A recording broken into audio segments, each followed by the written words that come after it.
High বন্ধুরা, কীরকম আছো? সব ভালো নেই? আমি তো খুব বেশি ভালো আছি। আজকে আমি বানাই মুখি দিয়ে লাচা মাছ দিয়ে তরকারি। কোনোদিনও আমি মুখি দিয়ে লাচা মাছ দিয়ে তরকারি বানাইছি না। এটা মুখি তরকারি আমি বানাইতে পারিও না, দেখি চেষ্টা করি, আজকে পাইনি। বইনে আমার খইয়া দিব। আর মাছটা আমি খাটতে পারি না, বইনেও খাটিয়া দিব। কারণ মাছটা আমি কোনোদিনও মাছ খাচ্ছি না। আর তো লাচা মাছটা খাটা আরও অসম্ভব। এদিকে আমি মুখিটা সিদ্ধ দিয়া মুখিটা চুলিয়া একটু ঠান্ডা হওয়ার পরে মুখিটা আমি সাতলাই নিব। আর বইন ওইদিকে তাই মাছটা কাটিয়ে দেবো আমারে। মুখিটাও চুলা হয়ে গেছে।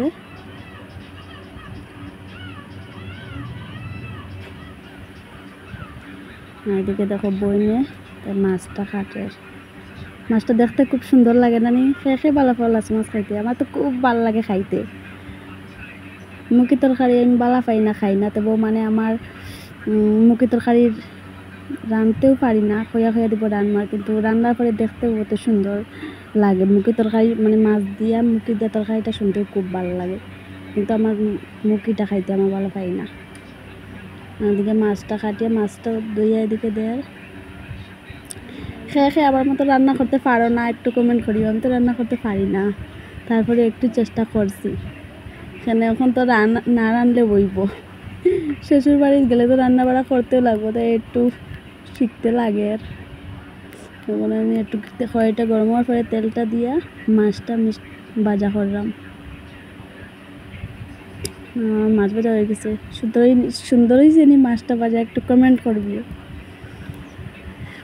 তারপরে দেখো মুখিটা আমি তেল দিয়া সাতলাইয়া এদিকে মশলা সব দিলাম, হলদি মরিচ জিরা একটু দিয়ে তারপর মুখিটা আমি সাতলাই নিলাম। সাতলাইয়া দেখো একটু জুলও দিলাইছি। কালারটা কীরকম হয়েছে? সুন্দর লাগেন না, তাই না? জুলের মধ্যে এখন আমি মাছটাও দিলাইলাম। আমার তরকারিটা হয়ে গেছে। খুশি লাগে, ফার্স্ট টাইম তরকারিটা রান্না করলাম। কীরকম হবে জানি না, খাইতে বেশি টেস্ট হইতো না, এখানে কোনোদিনও রাঁধছি না তো। এদিকে তরকারির কালারটা রান্না হয়ে গেছে, এখন খাওয়ার পালা। ভাতটা দিলাম, সবে এখন খাইব।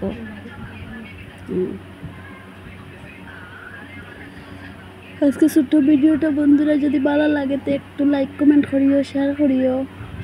আমার ভিডিও যদি ভালো লাগে সবে তো সাবস্ক্রাইবও করছে না এখনও, নতুন যারা আছে সাবস্ক্রাইব করিও। তো আজকে ভিডিও এখানে শেষ করলাম, বাই।